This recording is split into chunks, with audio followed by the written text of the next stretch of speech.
नमस्कार दोस्तों, आप सभी का बिडर आज तक न्यूज चैनल में स्वागत है। न्यूज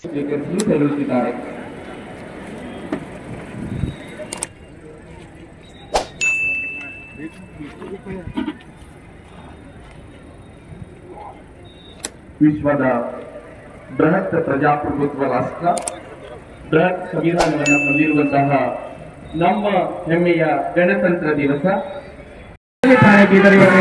ಆರೋಗ್ತಾ ಇದೆ. ಜೋರಾದ ಚಪ್ಪಾಳೆಯೊಂದಿಗೆ ನಾವು ಮಹಿಳಾ ತಂಡದವರಿಗೆ ಹೃದಯಪೂರ್ವಕವಾದ ಸ್ವಾಗತವನ್ನು ಕೋರೋಣ. ಇದೀಗ ಅಬಕಾರಿ ಪೊಲೀಸ್ ತಂಡ ಶ್ರೀ ದಯಾನಂದ್ ಇನ್ಸ್ಪೆಕ್ಟರ್ ಅವರ ನೇತೃತ್ವದಲ್ಲಿ ಆರೋಗ್ತಾ ಇದೆ. ತಂಡಕ್ಕೆ ಹೃದಯಪೂರ್ವಕವಾದ ಸ್ವಾಗತವನ್ನು ಚಪ್ಪಾಳೆಯ ಮೂಲಕ ನಾವು ಕೋರೋಣ. ಅರಣ್ಯ ಇಲಾಖೆಯ ತಂಡ ಶ್ರೀ ಶಾಂತಕುಮಾರ್ ಸಿಆರ್ಎಸ್ ಅವರ ನೇತೃತ್ವದಲ್ಲಿ ಆರೋಗ್ತಾ ಇದೆ. ತಂಡಕ್ಕೆ ಹೃದಯಪೂರ್ವಕವಾದ ಸ್ವಾಗತ. ಜೋರಾದ ಚಪ್ಪಾಳೆಯೊಂದಿಗೆ ನಾವು ಹುರಿದುಂಬಿಸೋಣ. Senior NCC army Shri Uday Kumar ಅವರ ನೇತೃತ್ವದಲ್ಲಿ ಆರೋಗ್ತಾ ಇದೆ.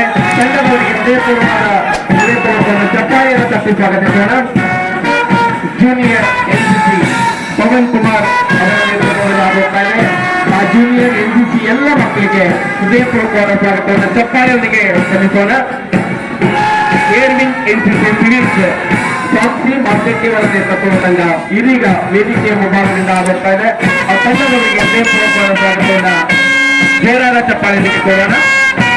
ಕಂದಾಯ ಮಂತ್ರಿಗಳಿಗೆ ಮನದಟ್ಟು ಮಾಡಿಕೊಟ್ಟು ಇವತ್ತು 59 ಕೋಟಿ ರೂಪಾಯಿ ವೆಚ್ಚದಲ್ಲಿ ಇವತ್ತು ಅದರ ಒಂದು ವಿಸ್ತೃತ ಯೋಜನಾ ವರದಿ ತಯಾರು ಮಾಡಿ ಈಗ ಮಂಜೂರಾತಿ ಆಗಿದೆ. 15 ದಿವಸಗಳ ಒಳಗಾಗಿ ಅದಕ್ಕೆ ನಾವು ಟೆಂಡರ್ ಮಾಡ್ತೇವೆ. ಮಾರ್ಚ್ 31ರ ಒಳಗಾಗಿ ಆ ಕಾಮಗಾರಿ ಪ್ರಾರಂಭ ಮಾಡಿ 15 ತಿಂಗಳ ಒಳಗಾಗಿ ಆ ಕಾಮಗಾರಿ ಪೂರ್ಣಗೊಳಿಸಿ ಬೀದರ್ ಜಿಲ್ಲೆಯ ಜನರಿಗೆ ಅದನ್ನು ಲೋಕಾರ್ಪಣೆ ಮಾಡ್ತೇವೆ ಅನ್ನುವಂತ ಒಂದು ಭರವಸೆಯನ್ನು ನಾನು ತಮ್ಮೆಲ್ಲರಿಗೆ ಕೊಡಲಿಕ್ಕೆ ಇಷ್ಟಪಡ್ತಾ ಇದ್ದೇನೆ. ಈಗ 10 ಹಲವಾರು ಇಲ್ಲಿರುವಂತ ಎಲ್ಲ ರಸ್ತೆ, ಗ್ರಾಮೀಣ ರಸ್ತೆಗೂ ಮೊನ್ನೆ ಮತ್ತೆ ಬೀದರ್ ಜಿಲ್ಲೆಗೆ 60 ಕೋಟಿ ರೂಪಾಯಿ ಅನುದಾನ ಸರ್ಕಾರ ನಾವು ಮಂಜೂರಾತಿ ಮಾಡಿಸಿದ್ದೇವೆ ಎಲ್ಲೆಲ್ಲ ಹೊಲಗದ್ದೆಗಳಿಗೆ. ಅದರ ಜೊತೆಯಲ್ಲಿ ಕಲ್ಯಾಣ ಪಥದ ಯೋಜನೆ ಅಡಿಯಲ್ಲಿ ಸುಮಾರು 100 ಕೋಟಿಗಿಂತ ಹೆಚ್ಚಿನ ಅನುದಾನ ಗ್ರಾಮೀಣ ಭಾಗಕ್ಕೆ ಕೊಟ್ಟಿದ್ದೇವೆ.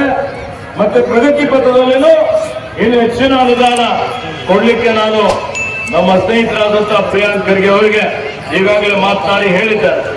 ಹೀಗಾಗಿ ಆತ್ಮೀಯ ಬಂಧುಗಳೇ, ರಸ್ತೆಯಲ್ಲಿ ಇವತ್ತು ಅನೇಕ ರೀತಿಯ ಒಂದು ಸುಧಾರಣೆ, ಗುಣಮಟ್ಟದ ರಸ್ತೆ ಮಾಡಲಿಕ್ಕೆ ಈಗಾಗಲೇ ನಾವೆಲ್ಲ ರೀತಿಯ ತಯಾರಿಯನ್ನು, ಎಲ್ಲ ರೀತಿಯ ಕೆಲಸ ಕಾರ್ಯಗಳು ಮಾಡ್ತಾ ಇದ್ದೇವೆ.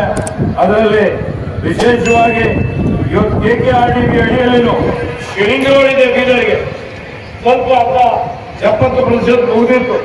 400 ಇಂಚಾನ್ ಕೂಡಿ ಅದಕ್ಕೆ 9.990 ಲಕ್ಷ ಕೊಟ್ಟು ಆ ಒಂದು ರಿಂಗ್ ರೋಡ್ ರಸ್ತೆ ಈಗ ಪೂರ್ತಿ ಮಾಡಲಿಕ್ಕೆ ನಾವು ಅದನ್ನು ಪ್ರಾರಂಭ ಮಾಡಿದ್ದೇವೆ.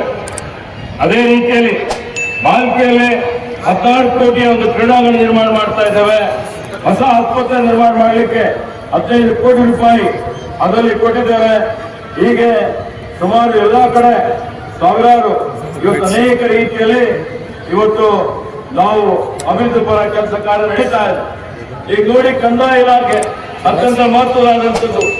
ಜನರ ಸಮಸ್ಯೆಗಳನ್ನು ಬಗೆಹರಿಸಲಿಕ್ಕೆ ಕಂದಾಯ ಇಲಾಖೆ, ವಿಶೇಷವಾಗಿ ನಮ್ಮ ಕೃಷ್ಣಬೈರೇಗೌಡರು ಬಹಳಷ್ಟು ಹೊಸ ಹೊಸ ತಂತ್ರಾಂಶ ಅಭಿವೃದ್ಧಿ ಮಾಡಿದ್ದಾರೆ. ಅದರಲ್ಲಿ ಭೂ ಸುರಕ್ಷಾ ಯೋಜನೆ ಜಾರಿಗೆ ತಂದಿದ್ದೇವೆ. ಎಲ್ಲಾ ಕಡತಗಳನ್ನು ದಾಖಲೆ